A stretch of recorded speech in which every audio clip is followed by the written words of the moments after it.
Hello everyone. Back again with film recaps. In this video, I'm going to recap one of the horror suspense films from 2018, titled He's Out There. Before we get to the storyline, I'd like to wish everyone a happy and great day. Without further ado, let's get straight to the storyline. The movie begins with a little girl reading a children's storybook, while we are shown a wrecked cabin, and it seems a catastrophe took place here recently. The girl's voiceover tells the story of a mouse, who lived beneath a tree and played in the fields. He was a happy and carefree mouse until one day, a black crow warned him about a mysterious thing called darkness, which lurks even in broad daylight. In the next scene, we see the little girl, Kayla, who's narrating the story, and she's reading a book called Darkness Hides, in a car. Her younger sister, Maddie, scares her with a zombie doll, so their mother, Laura, asks her to behave while she finishes loading stuff in their car. It turns out the family is heading to spend a vacation in a remote cabin. However, the father, Sean, has to stay in the city for a bit longer because of some urgent work. Laura is annoyed by this, but Sean assures her that he'll come as soon as he finishes his work. Following this, Laura and the kids depart from there.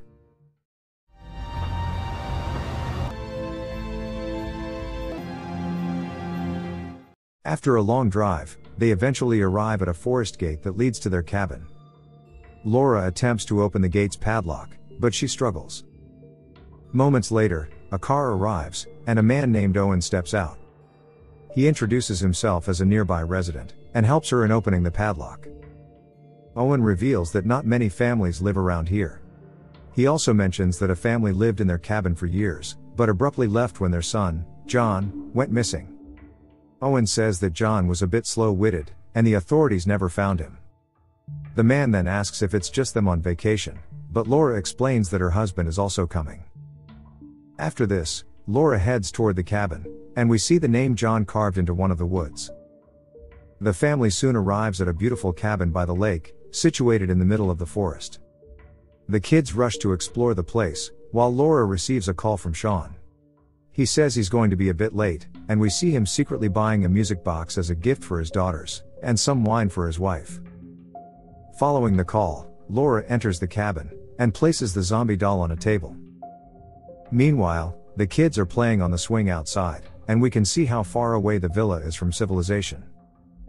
All of a sudden, while playing outside, the kids notice a red string in the distance. They curiously begin following it, and soon end up deep in the forest. Shortly after, Laura freshens up, but when she looks outside, she notices that her daughters are missing. This worries her and she heads downstairs to look for them when suddenly, she hears a loud thud outside. But it turns out to be just her daughters. The three rush to the kids' room, and Laura sees Kayla hiding something in the drawer. Mom asks what it is, and Kayla says it's a present for Dad. Later that night, Laura reads the book Darkness Hides to her daughters, but Maddie doesn't seem well and wishes to sleep. Mom then takes the girls upstairs, and tucks both of them into bed. After this, she goes outside to smoke, but the cabin's landline starts to ring. It turns out to be Sean, who says he's been calling her multiple times on the phone, but she didn't pick up. Laura apologizes and explains that she left her phone in the car. He then informs her that he's going to be there in a few more hours and hangs up. Moments later, Laura hears some branches snapping in the distance, and feels like someone is watching her, but she decides to just head back inside the house. After a few hours, Kayla awakens her mother, saying something's wrong with Maddie. This worries Laura and she immediately goes to check on her daughter, who seems to be sick. It appears like something is stuck in her throat. With her mother's help, she soon vomits a small piece of ribbon, with the word hello written on it. The scene then cuts to a flashback where we see the sisters following the red thread, and arriving in the forest. There, they notice that someone has set up a table with food and drinks on top. The girls are thrilled to have a tea party and immediately grab 2 cupcakes to eat.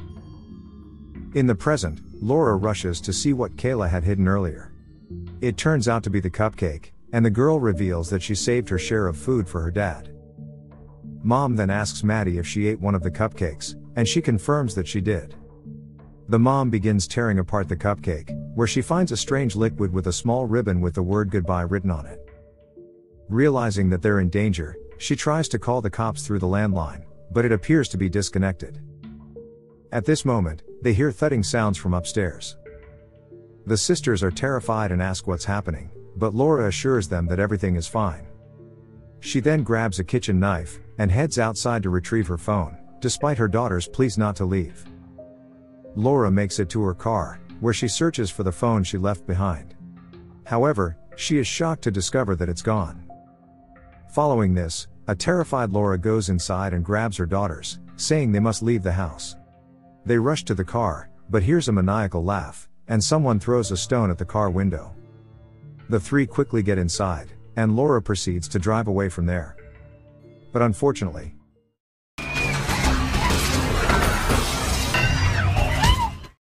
the car's wheels suddenly fall off and they end up crashing. Now that they don't have a vehicle, they rush back inside the house and lock the doors. A scared Kayla asks where their dad is, to which mom responds that he's coming soon. Just then, they hear continuous knocks on the front door. Laura goes to investigate, and this is when she discovers their family photo taped outside the window, with everyone's faces scratched out except hers. Upon seeing this, Laura quickly takes the kids upstairs. Maddie is still vomiting and her condition is getting worse, so Laura decides to take a bold step. She announces that they will go outside to get help for Maddie. At this moment, Maddie looks out the window, and suddenly says that her father is already here. Laura takes a peek, and then sees a man in the dark. The man waves to them before walking away, and she realizes that it's not her husband. In the next scene, Sean arrives at the forest gate, and discovers that it is padlocked, and he can't open it. He suddenly notices a note on the gate, attached to a red thread that states "Follow me." Sean is confused and calls his wife, but then, he hears her phone ringing in the distance. Someone eventually picks it up, but Sean only hears breathing sounds. He suspects she's pulling a prank on him, so he follows the red thread as instructed in the note. Following this, Sean walks for a while, and grows increasingly annoyed. He calls out to his family, saying he's tired and they can prank him tomorrow. Eventually, he tries calling Laura again, but hears his own voice coming from the other end. He then notices a bright light in the distance, and as he follows the light, he finds Laura's phone on a table, surrounded by 4 life-sized wooden mannequins arranged around a tea party. But then, we see a man in a bandaged mask appear behind him with an axe, ready to attack. Meanwhile at home, Maddie's health shows no signs of improvement. Mom advises her daughter to be brave, and reassures her that she'll be fine, and that their father will soon arrive. Suddenly, they hear loud noises throughout the house, so Laura takes the girls downstairs to investigate. Someone then knocks on the door, causing the kids to scream in fear. Moments later, they hear Sean's voice outside, calling out to Laura. She is relieved that her husband has finally arrived, but still grabs a knife, and instructs her children to remain inside. However, when she opens the door, she's shocked to see a recorder hanging from a rope with Sean's voice playing on it. And then all of a sudden,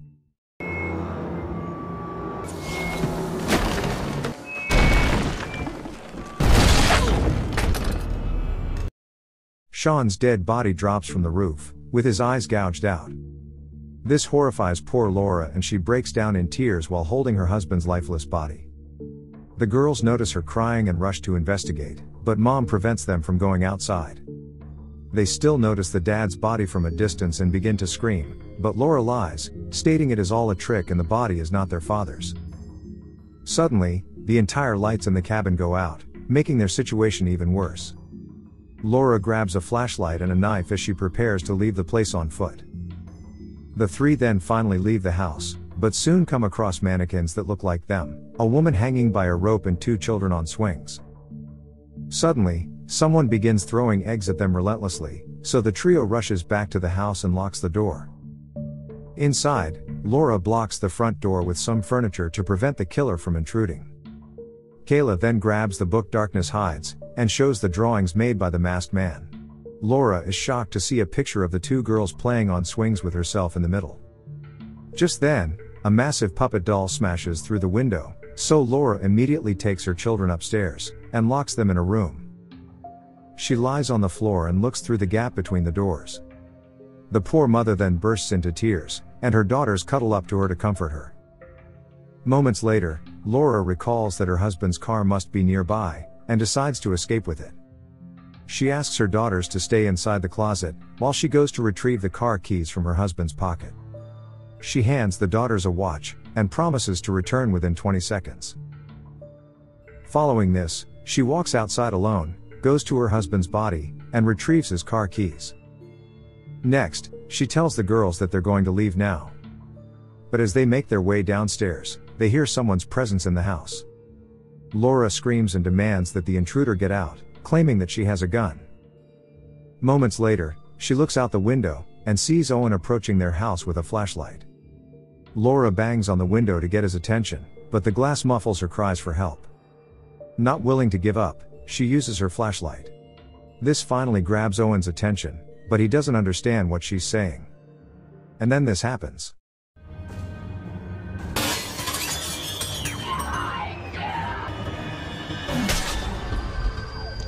The masked killer suddenly approaches him from behind, and ends up murdering Owen with his classic axe.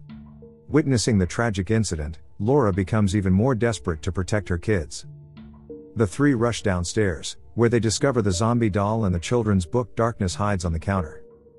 The new drawings have been added, and the storybook has been modified, with handcrafted pages depicting the killer's plan to murder everyone. Following this, Laura unbarricades the front door so they can all leave in Sean's car, right when the killer takes her away, while her daughters scream in fear. The poor girls then hold each other and cry for quite some time. With their mother gone, they realize they need to defend themselves, so Kayla grabs a kitchen knife in case the killer returns. Moments later, they hear a children's song playing outside, and believe it is their father. The girls nervously walk outside, and are relieved to see their father's car. However, there's no one inside. They soon notice the car trunk moving, and when they open it, Laura is tied and gagged inside. And this is when the masked killer appears and attacks Laura in the abdomen. He then chases the girls with the car, forcing them to run back inside the house. They immediately rush upstairs, and hide under a bed to avoid detection. Shortly after, the masked killer enters the room, looking for them. He checks the closet, but doesn't find them there. He then sits on the bed, and tells the kids that it's okay to be scared, and introduces himself as John. He says that he grew up in this house a long time ago, and has been watching their family every year when they come to vacation. He's always been here waiting, but they couldn't see him.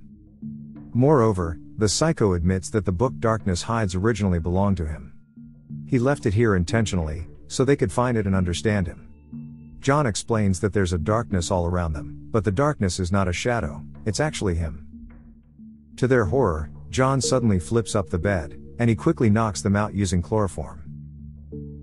The scene then shifts to the morning, where we see Sean's eyes and arms set on a wooden mannequin. It appears that the psycho intends to put the family members' body parts on these family mannequins.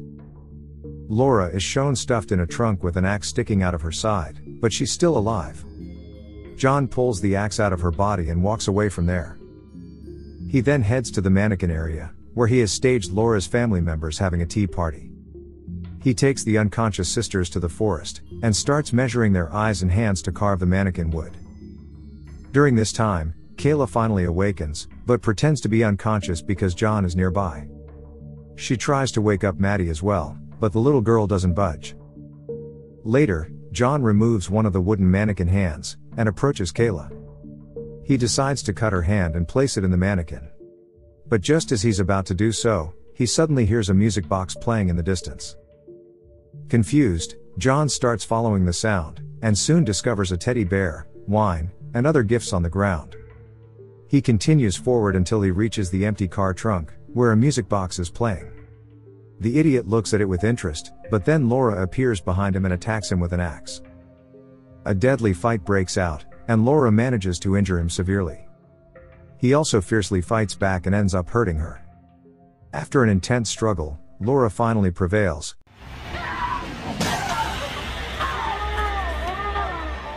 and stabs him with his own axe.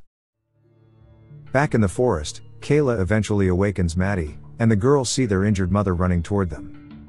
The three hug each other and burst into tears. In the final scene, Laura places her daughters in the car, while John lies on the ground with the axe on his back. The family finally gets chance to drive away. However, moments later, Kayla turns around and notices that John's body is no longer on the ground. Okay guys, thanks for watching. See you again in the next video.